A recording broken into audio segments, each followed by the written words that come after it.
¿Cómo te va? Fernando Galván te saluda, buen día. Hola Fer, ¿cómo andamos? Bien, muy bien. Bueno, Gustavo, qué situación que estamos viviendo, ¿eh? Qué Argentina que nos trae a los tumbos últimamente, pero creo que en este último trimestre, enero, febrero, marzo, la situación realmente se torna caótica y esto lo muestra la gente en las encuestas.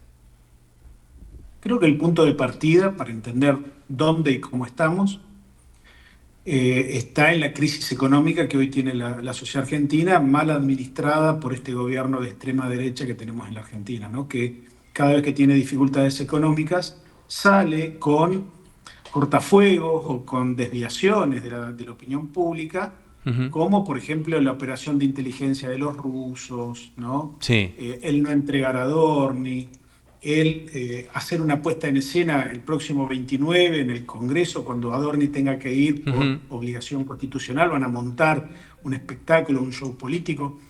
El gobierno está atrapado en sus propias contradicciones, Sí. porque déjame decirte que ese punto de partida crítico que es la situación económica de inflación por 10º mes consecutivo, Ujú. caída de recaudación, el 5% de los argentinos no llega a fin de mes y está peor que en términos económicos que el año pasado, le tenés que agregar el caso Libra, el Sí. caso Andís, le tenés que agregar el Adormigay Ujú. y además la frutilla del postre, los créditos hipotecarios del Banco Nación, que Claro. mirá vos la condición, porque pareciera que ya no se habla más de eso y por eso te digo que el gobierno trata por todos los medios, Sí. ¿viste?, de que no se hable. Lo del Banco Nación hay que entenderlo en la lógica de el gobierno planteó que no hay plata, Ujú. ¿no? No hay plata para los jubilados, no hay plata para los discapacitados, no hay plata para la educación pública, no hay plata para el plan de remedios, ¿no? Sí. Pero sí hay plata para darle créditos hipotecarios violando reglas a todos los funcionarios del gobierno libertario. Ujú. ¿Cómo es la explicación? ¿Cómo es Claro. el no hay plata para algunos sí, para otros no? Ese tema, aunque yo te diría, puede posiblemente no existir delito, Ujú. pero seguramente lo que sí hay es una contravención de una norma o de una regla moral Claro. impuesta por ellos mismos. Ujú. Entonces, fíjate que ahí es donde me parece que el gobierno ha perdido mucho el rumbo, sobre todo en votantes que lo acompañaban de manera crítica, ¿no? Ujú. Diciendo, bueno, yo acompaño porque sé que en algún momento esto va a arrancar. Y Claro. ahí está el problema, mira, el otro día analizábamos con unos colegas amigos el rol que tuvo la elección de octubre, Sí. ¿no? Era esperable que el gobierno perdiera y sin embargo de manera sorpresiva y legítima, Ujú. también hay que decirlo, hubo una especie de voto pánico, ¿no? La ayuda de Donald Trump fue, creo, determinante, Sí. porque dijo, si no gana Milei me llevo los dólares, y todo Ujú. el mundo, ¿sabés qué? Le agarró pánico de volver a tener una situación parecida o equivalente al 2001. Sí. Entonces, muchos votantes de Provincias Unidas, de Córdoba, Santa Fe, Entre Ríos, Misiones, Salta, Capital Federal, que estaban dispuestos a votar a los candidatos de Provincias Unidas, terminaron votando a los candidatos de Milei, dándole ese en octubre. Y a partir de Ujú. ahí empezó lo que yo denomino una historia de lectura incorrecta Ujú. de este resultado. ¿Por Sí. qué? Porque el gobierno estaba dispuesto a cambiar gabinete, estaba dispuesto a esconder a los Menem, Ujú. estaba dispuesto a sacar a Karina de los primeros planos y ponerla en otro rol, Sí. estaba dispuesto a cambiar políticas. Y Ujú. el triunfo, en lugar de hacerlos entender de la importancia de impulsar esos cambios, de no detenerlos, el gobierno se olvidó de eso, lo tomó como Ujú. una especie de voto premio y tuvo, Claro. me parece, un error de lectura, porque la sociedad, ¿qué entendió? Ahora sí vienen los beneficios Claro. económicos. Milei tiene más diputados, más senadores, tiene Ujú. Cristina presa, la oposición desarticulada, el apoyo norteamericano, dijo, bueno, listo, ya Claro. está. Claro. Y fíjate vos, 7 meses después, la desilusión en principio es económica, Sí. pero además sumada a un cansancio Ujú. por estos episodios de corrupción o de quiebre de la moral autoimpuesta por ellos mismos, ¿no? Ujú. Vos sabés que creo que ahí me parece que hay un punto fundamental, ¿no? Eh, el kirchnerismo, que es la contracara donde Milei o el espejo donde Milei trata de mostrarnos a la sociedad, dice por qué se robaron, por qué los cucas, por qué la corrupción.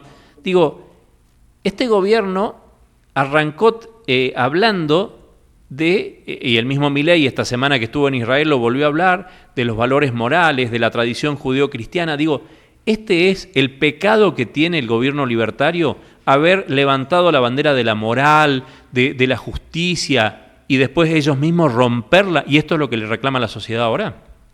Yo lo que creo es que el gobierno sobreactúa porque no sabe qué hacer en este contexto. No puede retomar la economía, entonces inventa todo lo demás, improvisa mucho este gobierno, incluso en materia económica. Si no, no hubiera requerido 3 salvatajes in extremis del Fondo Monetario, de Donald Trump y de Scott Bessent. Sí. Entonces, ahora, esto que estamos viendo ahí, que lo estamos compartiendo en la pantalla, ¿no? El 29% va cayendo, vemos una línea descendente permanente. La reelección en la Argentina no es, contrariamente a lo que todo el mundo cree, y en esto déjame plantar bandera, Sí. no es un plebiscito sobre si en la Argentina hay o no hay oposición. La reelección en la Argentina no es un plebiscito sobre si la oposición tiene un candidato o un plan económico alternativo al del gobierno. Porque por eso perdió el peronismo la vez pasada, por eso ganó Milei. Sí. Déjame decirte que la reelección ahora mismo en la Argentina es una suerte de plebiscito sobre el plan económico del gobierno de turno. ¿Qué significa esto? Del 83 para acá tuvimos 2 presidentes que tuvieron reelecciones. Cristina Fernández y Carlos Menem. Sí. Ambos del mismo partido, pero con modelos económicos diametralmente opuestos. ¿Qué lograron ambos por lo cual fueron reelectos? Mejoraron el poder adquisitivo de la gente. Claro. Entonces, mirá, te doy otra comparación. Menem, cuando fue reelecto, estaba en el apogeo las denuncias de corrupción contra Menem y su gobierno. Sí. Y sin embargo, la estabilidad económica, el voto cuota, el 1 a 1. El 1 a 1, claro, exactamente, la estabilidad. Le dio la posibilidad de una reelección inobjetable y legítima. Ahora, Milei tiene hasta octubre del año que viene para ver si esto de su plan económico es mucho más que esto. Yo lamento ver que no hay alternativa dentro del mismo gobierno a un plan económico distinto, ¿no? Claro. Digo, fíjate que la crueldad es la marca registrada de ellos. Van a escenarios en donde castigan y hacen sujeto de ajuste a los jubilados y a los discapacitados. Sí, es una cosa insólita, ¿no? Además, vos me dirás, sos periodista y yo lo entiendo, el periodismo, a pesar de todo lo que uno pueda decir o lo que uno pueda entender y el impacto de las nuevas tecnologías, etcétera, etcétera, es fundamental. Sin periodismo libre no hay democracia. No, tal cual. Y lo que está haciendo el gobierno con los periodistas en general es propio de un régimen, ¿no?, dictatorial o propio de un régimen, no sé la palabra, ¿no?, pero no democrático. A propósito de esto, la gente, vos que estás en contacto más con la gente, que ese es tu trabajo, ¿no?, a través de la encuesta permanente, algunos periodistas, los que no somos ensobrados, los que no pertenecemos a las fuerzas del cielo seguramente, tratamos de mostrar la realidad, ¿no?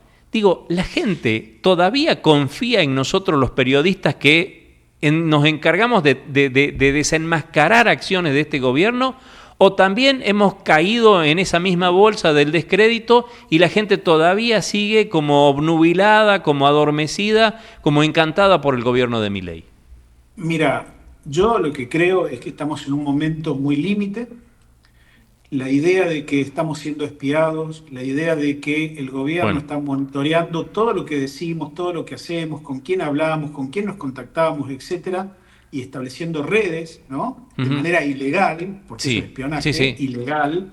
La democracia no permite que un gobierno democrático haga eso, y sin embargo este gobierno entiendo que lo está haciendo. Me parece que ahí hay un punto muy delicado de quiebre, ¿no?, a partir del cual creo que tiene que haber o debería existir una reacción democrática equivalente. Claro. Ahí está quizás el rol del periodismo tan importante y el rol también de cierta dirigencia política que pareciera, ¿no?, que está mirando otra tele, que está mirando otra realidad, que está en otra red social, ¿no? Como que no termina de enganchar lo que está pasando. Claro. Y cuando dice, sí, vos. Sí, claro. Vos sabés que a mí me llama la atención, y lo dije hace un rato, ya a esta altura del partido empiezo a tener hasta miedo, porque digo, lo de ayer del cierre de la casa, de la sala de prensa de la Casa Rosada, justo en el momento en que después a la tarde aparece Peter Thiel, Y lo que trasciende Sí, pero hoy, es todo show, es para no hablar de la economía. claro, Prefieren hablar de Adorni, de esto de que le retiraron la huella dactilar a los periodistas. Prefieren eso a que se establezca como certeza que este gobierno es un desastre en materia económica. ujú, Ese es el tema. Cada vez que vos veas que el gobierno instala algo en los medios, es porque no quiere hablar de la economía. Así de simple. ujú, Se llama técnicamente, mirá, cuña de desvío de la información. claro. Eso en términos comunicacionales. Ujú. Ahora, ayer en la tarde pasó algo difícil también, ¿no? Peter Thiel trajo Palantir y Palantir lo que le ofrece a Milei es una arquitectura de poder basada en la vigilancia masiva y el control social, algo que vos ya lo anticipaste, ¿no? Nos están mirando, nos están vigilando permanentemente. Las tecnologías disponibles lo hacen eso y mucho más. No podemos ser naif al respecto. El problema que tenemos, mira, en términos globales o en términos estructurales, es que nuestra dirigencia, ya no hablo ni del rol nuestro de analistas o del periodismo, sino la dirigencia total, empresarial, política, sindical, etcétera, no entiende de qué va eso del algoritmo. Ujú, No entiende de qué va eso de los formatos digitales. ujú. Entonces, los que sí lo entienden sacan ventaja y eso es esta empresa, este empresario que no cree en la democracia, que dicen que la Claro, democracia claro. está de modé, que ya no sirve más. Entonces hay que Ujú. ir a modelos autoritarios de control tecnológico y eso es lo que están vendiendo como moneda corriente, ¿no? Bueno, lo que pasa es que también es cierto que a nivel mundial la ultraderecha, esta derecha fanática, medieval en algunas cosas, eh, ha tenido límites, ¿no? Perdió Orbán, que es Claro, una buena claro. noticia. Ujú, Puede perder en noviembre Donald Trump y con ujú. eso te diría, para cerrar una idea, esa elección de noviembre en Estados Unidos para nosotros va a ser tanto más importante que una presidencial. Porque si Donald Trump llegase a perder, que Sí, es una de las posibilidades, ¿no? Puede empatarla, perderla o ganarla. sí. Si la pierde, el impacto en la gobernabilidad de Donald Trump va a ser inmediato, Ujú, vía impeachment o juicio político, claro. y eso puede repercutir o podría Acá. repercutir de manera directa en Javier Milei. Porque a nivel mundial Milei tenía dos grandes aliados. En Ujú. Europa Orbán y en Claro, América Donald Trump. claro. Así que imagínate, ya perdió uno de dos, puede Ujú. perder dos de dos. Ujú.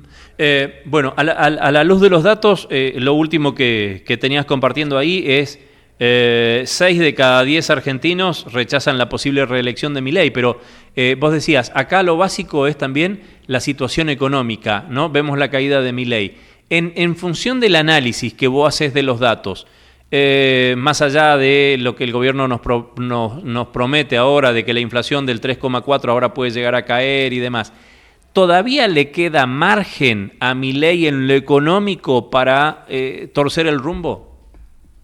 Mira, si la inflación cede y el gobierno mejora la creación de empleo y con eso logra subir, ¿no? el nivel salarial, puede ser.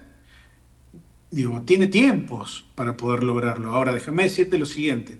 La Argentina tiene, en términos de promedio, el tercer peor ingreso en Sí, toda Latinoamérica. claro. Hemos expulsado mano de obra como nunca antes en la historia. Sí, sí. Milei tiene un tema con la producción. Fíjate que las regiones productivas de la Argentina hoy la están pasando realmente Ujú, mal, sí, muy mal. Y es indefendible desde el punto de vista que lo veas la actual política económica, que está sustentada en la minería, la sí. energía, el sector financiero y una partecita muy chiquitita del campo. Ujú, ¿Cuál es el tema ahí? claro. Esos sectores no derraman No, empleo ni tampoco ingresos, porque con el RIGI mediante pueden hacer lo que quieran al costo más bajo posible, ¿no? Entonces, es como te podría decir lo siguiente, es un plan económico que funciona espectacularmente bien para el 15% de la población argentina. exacto. ¿Cuál es el dilema? Que en democracia, perdón, tenés que tratar de integrar a la mayor cantidad posible, tenés que tratar de gobernar para las mayorías. Y este Ujú, es un gobierno, desde esa perspectiva, que no está pensando en el 85% que se está cayendo. Fíjate que llegan incluso yo me voy a tomar la licencia de decir, pensar en la estupidez ujú. de que grandes sectores de los conurbanos de Córdoba, Mendoza, Rosario, Buenos Aires, Mar del Plata, que se vayan a vivir a Catamarca. Como si en Catamarca la minería derramara empleo, ¿no? Claro, claro. Bueno, lo vemos, nosotros lo vivimos en Salta, ¿no? En Salta vemos un auge de la minería, hace un tiempo se anunció, vemos aviones que van permanentemente del aeropuerto hasta la zona minera, pero en la realidad acá en la ciudad vemos restaurantes que se cierran, hoteles que se cierran, casas de comercio que se cierran y un desempleo cada vez más creciente. La realidad Es con la gente adentro, ¿no? Yo creo que lo que hay que tratar de revisar a partir de acá ya, Milei es una anécdota, Uh-huh. te diría, porque para mí ese dato de la reelección implica empezar a hablar en términos potenciales de que posiblemente Milei termine siendo presidente de un solo mandato. Uh-huh.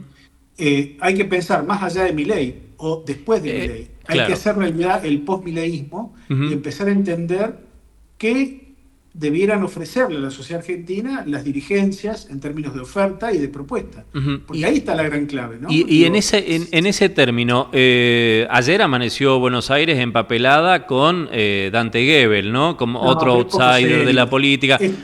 Es poco serio, es poco serio. Ni perdamos tiempo en hablar de un pastor que dice que no es pastor. Exactamente. Que quiere ser presidente de la Argentina, pero viene de Estados Unidos a decir, y allá la gente no tira papelitos en la calle. Claro, sí. ¿Sabes qué? Solo te voy a decir esto. Dante Gebel, y más allá de Dante Gebel, lo que hay que ver es a quién favorece y a quién perjudica en términos de ingeniería electoral. Ajá. Punto. Sí. Digo, su presencia no es neutra. Fíjate que dijo algo muy gracioso. ¿Qué hace un agente de la CIA cuando le preguntan si es de la CIA? Lo niega. Claro, claro. Una de las preguntas que respondió ayer Dante Gebel, yo no soy agente de la CIA. Sí, claro, exactamente.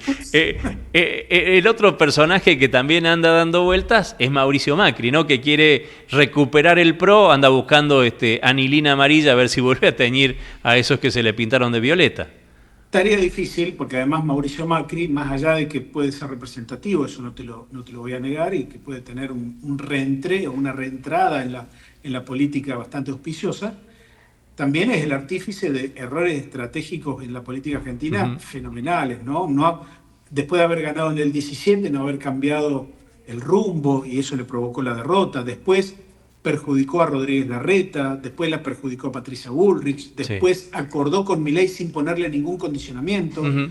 Vos viste cómo la diatriba y los insultos de Milei a Macri se han multiplicado en todo este tiempo, ¿no? Entonces, creo que Macri tiene en sus manos un capital político interesante, simbólico, que está respaldado por los datos. Mira, este es un dato interesante para seguirlo charlando. Sí. Hace un mes atrás medíamos por partido y la Libertad Avanza nos medía entre 35 y 40 puntos. Sí. Hoy ha caído a cerca de 28 o 30 puntos. ¿Quién creció? Crecieron dos marcas partidarias o dos branding partidarios que habían caído prácticamente en desuso. La UCR, que creció de 1 a 6 puntos, y el PRO, que subió de 2 puntos a 7. Y esto explica de alguna manera, y es un dato provisorio, por eso digo que hay que seguir estudiando este panorama, porque de algún modo lo que está indicando que hay un quiebre en la base electoral del gobierno, y sectores moderados, sectores blandos, estarían buscando otra representación, ¿no? Muy parecido a lo de octubre, pero esta vez ya sin la idea del voto pánico, ¿no? Claro. Y habrá que ver, porque en realidad falta un montón para octubre. Sí, exacto. Suelo decir que en la Argentina de hoy 3 semanas es ciencia ficción, así que imagínense tal cual. 1 año y medio. Exactamente. Bueno, y el último que me queda es Kicillof, ¿no? Que es el otro de los que se anda midiendo también, repartiendo algunas encuestas que de dudosa procedencia, pero dice, ya le estoy ganando a Milei. Bueno, a ver, falta 1 año y medio. Todos los candidatos a presidente que se tiraron a la pileta antes de tiempo, ¿sí? Comprobaron que esa pileta no tenía agua. Claro. Punto 1. Punto 2. En la historia tenemos 3 ejemplos muy recientes de Narváez, Sergio Massa y el propio Rodríguez Larreta, ¿no? Sí. Yo diría, hay que esperar hasta el año próximo, hay que esperar esta elección de noviembre en Estados Unidos, hay que esperar eventualmente que el gobierno trate de mejorar la cuestión económica, porque, a ver, serán marginales, serán inexpertos, serán improvisados, pero se dan cuenta que sin mejorar el poder adquisitivo no tienen ningún tipo de chance electoral. Tal cual. Entonces creo que el gobierno va a tratar de alguna manera de simular un veranito económico o de darle un plan platita nuevamente a los argentinos ahí El Claro. margen de tiempo lo tiene. Dudo que tenga la habilidad técnica y el programa para hacerlo. Tal cual. Gustavo, un gusto, como siempre, hablar con vos. Fuerte abrazo. Gracias por Chao, atendernos. un Chao. abrazo enorme. Hasta luego.